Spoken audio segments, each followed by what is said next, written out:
तुमसे तुम तक के अगर आप है डाई हार्ट फैन तो अब आर्या के आगे लास्ट विश आने वाली है मीरा की माँ की। जी हाँ, आप सभी बिल्कुल सुन रहे हैं, बिल्कुल यहाँ पर इंटरेस्टिंग कहानी जहां पर जीटीवी के one of most popular serial तुमसे तुम तक के न्यू प्रोमो में दिखाया जा रहा है कि कैसे यहाँ पर अन्नू को अब आर्या ने अपनी कंपनी में ले आए हैं और आर्या की इस कंपनी में अन्नू को इंचार्ज की नौकरी दोबारा से मिल गई है। उसके पास काफी सारा काम है, लेकिन सालों बाद नहीं बल्कि कुछ ही दिनों बाद आर्या की कंपनी दोबारा से रिज्वाइन करने पर आर्या के कैबिन में अन्नू मिलने जाना चाह रही थी, लेकिन उसे जिंदे से पता चला कि मीरा के पास गए हैं आर्या, क्योंकि मीरा ने इस कंपनी के लिए बहुत कुछ किया है और ऐसे में एक छोटी सी गलती के लिए उसे इस तरीके से कंपनी से नहीं निकालना चाहिए था। अनु को यहाँ पर काफी बुरा लगेगा कि जिंदे ने मीरा की उस बड़ी सी गलती, जिसमें यहाँ पर मीरा का नाम ना आकर अनु का नाम आया था, जिसकी वजह से उसके कैरेक्टर पर,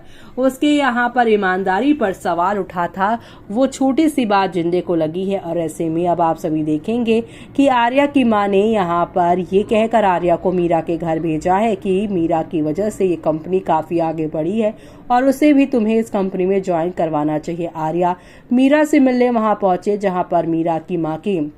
यहाँ पर तबीयत के बारे में आर्या को पता चलेगा। मीरा बताएगी कि वो कंपनी ज्वाइन इसलिए नहीं कर सकती क्योंकि उसकी माँ बीमार है, लेकिन जैसे ही मीरा की माँ यहाँ पर जो है आर्या को देखेंगी, वो मीरा और आर्या की शादी की बात छेड़ देंगी। जी हाँ, और मरने की बातें करने लगेंगी। लेकिन खबरों की मानी जाए तो कहा जा रहा है कि मीरा ने ही अपनी माँ को इस तरह की झूठी मौत का नाटक करने को कहा है। ऐसे में अब मीरा की माँ आखिरी ख्वाहिश रखेंगी कि मेरे मरने से पहले तुम दोनों शादी कर लो। अब मीरा की माँ और मीरा और आर्या के बीच हुई बात अन्नू के सामने आएगी, जिससे यहाँ पर एक बड़ा टर्निंग पॉइंट कहानी में आएगा और वो देखना आप लोग शो के अपकमिंग एपिसोड में देखना बिल्कुल भी मिस मत करेगा।